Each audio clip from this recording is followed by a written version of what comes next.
उधर यूपी में कोरोना के मामलों में एक बार फिर इजाफा हो गया है। यूपी में कोरोना संक्रमण के 35,156 नए मामले सामने आए हैं। तो वहीं बता दें कि 298 लोगों की कोरोना से मौत भी हुई है। प्रदेश में कोरोना से सबसे ज्यादा मौत लखनऊ में हुई है, जहां 37 मरीजों की जान चली गई। उधर नोएडा में कोरोना के 1478 नए मामले हैं, वहीं 11 लोगों की मौत हुई है। जबकि गाजियाबाद की बात करें तो 898 नए मरीज मिले हैं। कोरोना के बढ़ते ग्राफ को देखते हुए प्रदेश सरकार ने वीकेंड लॉकडाउन का समय भी बढ़ा दिया है। अब यूपी में वीकेंड लॉकडाउन शुक्रवार रात से मंगलवार सुबह तक लागू रहेगा। बीते दिनों इलाहाबाद हाईकोर्ट की अपील को दरकिनार कर सरकार ने संपूर्ण लॉकडाउन लगाने से इनकार कर दिया था, लेकिन अब सख्तियां फिर से बढ़ा दी गई हैं। तो जिस तरीके से लगातार कोरोना के आंकड़े बढ़ रहे हैं, उसको देखते हुए लॉकडाउन भी बढ़ा दिया गया है। बता दें, महज एक दिन में यूपी में कोरोना से 295 लोगों की मौत हुई है, जो अपने आप में एक चिंता का विषय है। तो लखनऊ लगातार हॉटस्पॉट बना हुआ है। इस बीच 4164 नए मामले लखनऊ से सामने आए हैं।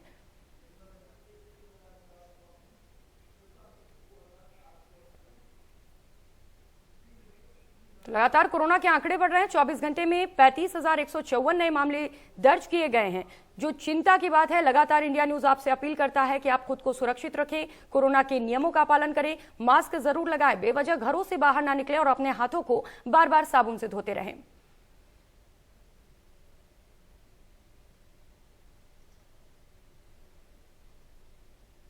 तो लगातार कोरोना को लेकर आपको अपडेट दे रहे हैं। यूपी से अपडेट है। 24 घंटे में 35,000 से भी अधिक नए मामले सामने आए हैं। वहीं 295 लोगों की महज एक दिन में मौत हो गई है। हमारे सहयोगी खुर्रम निजामी हमारे साथ जुड़े हुए हैं और भी ज्यादा जानकारी लेंगे। खुर्रम, इस तरीके से लगातार आंकड़े बढ़ रहे हैं, अब क्या लगता है वीकेंड लॉकडाउन भी बढ़ा दिया गया है, अब संक्रमण को रोका जा सकेगा?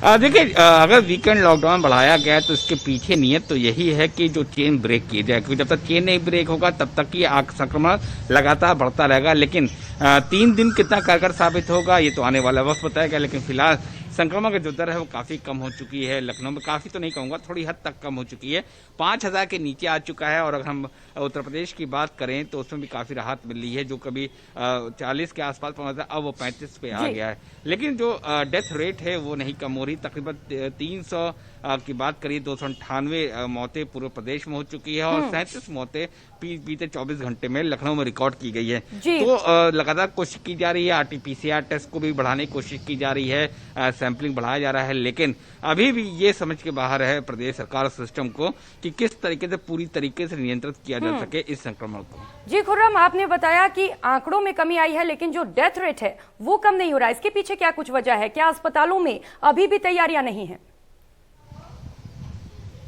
देखिए, तैयारी को मैं नहीं कहूंगा, क्योंकि इंफ्रास्ट्रक्चर नहीं होगा तो आप कोई तैयारी कर लीजिए, कोई मतलब नहीं होगा। अभी भी कुछ जगहों से दिक्कतें आ रही हैं, ऑक्सीजन की दिक्कत आ रही है और बेड्स की दिक्कतें आ रही हैं, एम्बुलेंस की दिक्कतें आ रही हैं। लेकिन ये आ क्यों रही है? हाँ, ऐसा नहीं है कि सरकार कोशिश नहीं कर रही, सरकार लगातार कोशिश कर रही है। लेकिन जो गैप है डिमांड सप्लाई के बीच में इतना ज्यादा हो चुका है कि जितनी भी कोशिश की जा रही है फिलहाल कम ही पड़ रही है। लेकिन जिस तरीके से लगातार कोशिश की जा रही है, कुछ हद तक की सुधार जरूर आया है। हाँ, लेकिन अभी भी जिस हद तक सुधार आना चाहिए वो नहीं आ पाया है। लेकिन जो सरकार लगातार कोशिश करी, उम्मीद करिए कि बहुत जल्द होगा। जहां तक हॉस्पिटल्स और बेड्स की बात है तो शिल्पग्राम में जो DRDO 500 बेड का अस्पताल बना रहा था वो तकरीबन तैयार हो चुका है और आजकल वो शुरू भी हो सकता है। तो जब वो शुरू होगा तो जाहिर सी बात है एक बड़ी राहत मिलेगी। दूसरी बात यह कि रेफरल लेटर जो सिस्टम बनाया गया था कि अब अगर कहीं एडमिशन लेना है प्राइवेट हॉस्पिटल्स में तो आपको रेफरल लेटर की जरूरत नहीं होगी, वो भी अब धीमे धीमे अपनी रफ्तार पकड़ रहा है। और अगर ऐसा हो जाता है तो जाहिर सी बात है जो रेफरल लेटर को लेकर के तमाम दिक्कतें आ रही थी आम जनता को, वो दिक्कत नहीं आएगी और जो प्राइवेट हॉस्पिटल्स हैं वो उनको एडमिशन ले सकेंगे कोविड मरीजों का। जी खुर्रम, तैयारियां की जा रही हैं लेकिन पर्याप्त नहीं हो पा रही हैं। बहुत शुक्रिया आपका तमाम जानकारियों के लिए। चलिए, गोरखपुर से हमारे साथ सुशील जुड़े हुए हैं। खुर्रम, आपके साथ बने रहेंगे आगे भी। सुशील, गोरखपुर से क्या कुछ हालात है, वहां पर कोरोना को लेकर क्या आंकड़े हैं?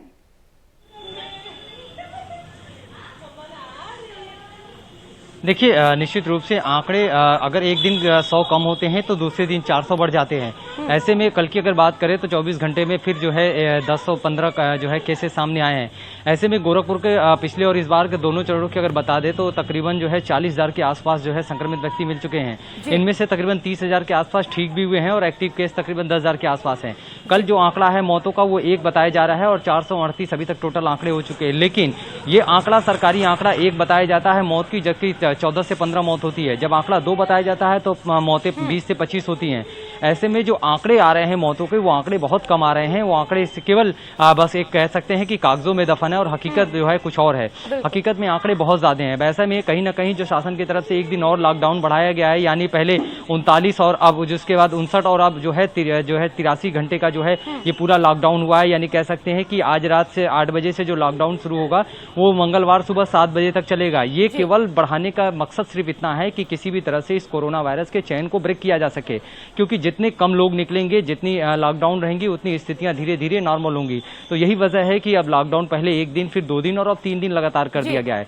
तो अब इस 3 दिन के बाद कितना फर्क पड़ता है, आंकड़ों में कितनी तब्दीलियां होती हैं, ये तो मंगलवार के आंकड़े ही बताएंगे। लेकिन ये जरूर है कि सरकार और प्रशासन पूरी मुस्तैदी से लगा हुआ है कोरोना वायरस पे जंग जीतने के लिए। जी बिल्कुल सुशील, जिस तरीके से लोगों की मौत हो रही है, कहीं ना कहीं आंकड़े छिपाए जा रहे हैं। सुशील, अब लॉकडाउन बढ़ा दिया गया है, क्या कुछ तैयारियां हैं लॉकडाउन को लेकर?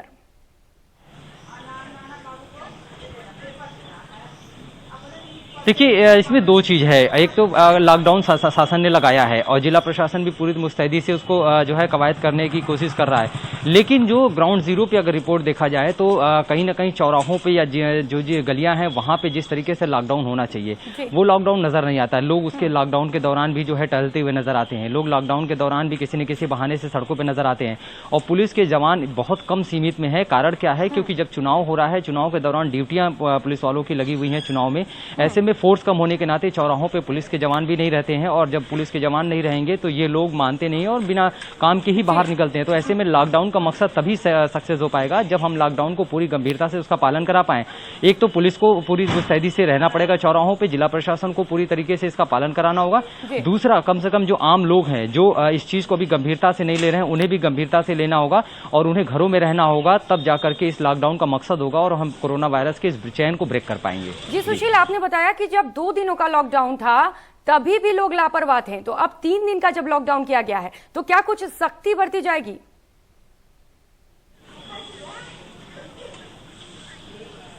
देखिए, सख्ती बहुत जरूरी है। जब तक सख्ती नहीं बरती जाएगी, क्योंकि ये कहावत है कि भय बिन होए न प्रीत, जब तक डर नहीं होगा तब तक ये लोग मानेंगे नहीं।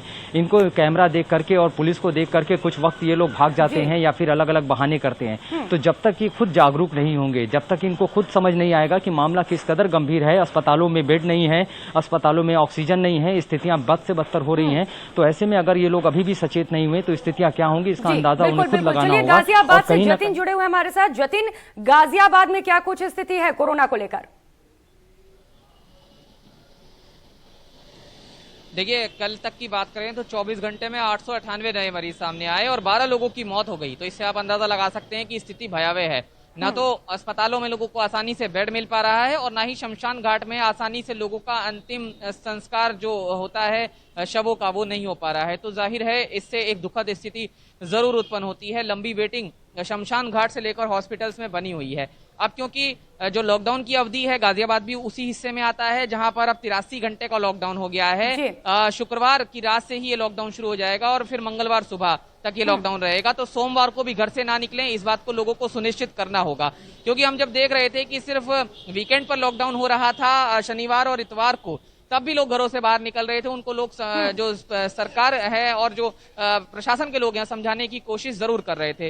हालांकि डिस्चार्ज भी मरीज हो रहे हैं, अच्छी खासी संख्या में डिस्चार्ज हो रहे हैं, मगर सावधानी बेहद जरूरी है। और कहीं ना कहीं रेमडेसिविर इंजेक्शन जो है उसको लेकर हम आपको एक जानकारी दें तो कल कई जगहों पर छापेमारी की गई प्राइवेट अस्पतालों में, जहां पर जो रिकॉर्ड है वो ढंग से मेंटेन नहीं किया गया था। रेमडेसिविर इंजेक्शन को लेकर अनियमितताएं पाई गई हैं। तो कहीं ना कहीं कालाबाजारी की कोशिश भी कुल मिलाकर हो रही है। अब देखना यह है कि इस कालाबाजारी को किस तरह से सरकार और प्रशासन रोक पाते हैं, क्योंकि इस संकट के दौर में कालाबाजारी एक बड़ी समस्या बन गई है, खासकर जीवन रक्षक दवाओं और इंजेक्शन जो हैं उनको लेकर। बिल्कुल ललित, सतर्कता जरूरी है। अगर लोग लापरवाह नहीं बनेंगे तो खुद ब खुद आंकड़े कम हो जाएंगे। चलिए खुर्रम से बात करेंगे इसी पर लेकर।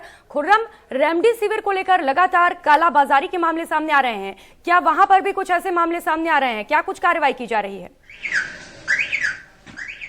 देखिए, बहुत पहले ये बात क्लियर कर दी गई थी मुख्यमंत्री द्वारा कि जो भी ब्लैक मार्केटिंग होर्डिंग अफवाह फैलाते नजर आएगा उस पर एनएसए के तहत कार्रवाई होगी और सख्त कार्रवाई होगी। एनएसए अपने आप में सख्त कार्रवाई होती है। और रेमडेसिविर इंजेक्शन की ब्लैक मार्केटिंग की बात करें तो लखनऊ में ऐसे मामले मिल रहे हैं। न सिर्फ इंजेक्शन का बल्कि ऑक्सीजन सिलेंडर की भी ब्लैक मार्केटिंग हो रही है। यह आपदा में अफसर नहीं है, आपदा में मुनाफाखोरी का मामला है कि किस तरीके से हम अपनी जेब भले जरूरतमंदों की जेब काट ली जाए या उसको मदद ना मिल सके। तो लेकिन बड़ी बात यह है कि आखिर ब्लैक मार्केटियर कामयाब क्यों हो रहे हैं, वो इसलिए कि डिमांड सप्लाई के बीच में गैप है। जब डिमांड सप्लाई के बीच में गैप बढ़ेगा तब ऐसे हालात पैदा होंगे। अगर हॉस्पिटल्स में इंजेक्शन उपलब्धता है तो जाहिर सी बात है लोग बाहर खरीदने की जरूरत नहीं पड़ेगी। अगर ऑक्सीजन सिलेंडर इत्मीनान से मिल रहा है तो कोई भारी दामों पर सिलेंडर नहीं खरीदेगा। तो ये सीधी सी बात है, डिमांड सप्लाई के बीच में जब तक कि गैप कम नहीं होगा तब तक कि ऐसे हालात बने रहेंगे। पुलिस हालांकि कार्रवाई कर रही है, लेकिन जिस तरीके से आए दिन ऐसे मामले सामने आ रहे हैं ये फिक्र में डालने वाली बात है, क्योंकि आम जनता को रिफिलिंग स्टेशन से, ऑक्सीजन प्लांट से ऑक्सीजन नहीं मिल रहा है, मेडिकल स्टोर से रेमडेसिविर इंजेक्शन नहीं मिल रहा, हॉस्पिटल के पास नहीं है। कैसे काला बाजारी के पास ये दोनों चीजें पहुंच जा रही हैं, ये सोचने वाली बात है। जी चलिए, बहुत बहुत शुक्रिया सभी का हमारे साथ जुड़ने के लिए और तमाम जानकारी साझा करने के लिए।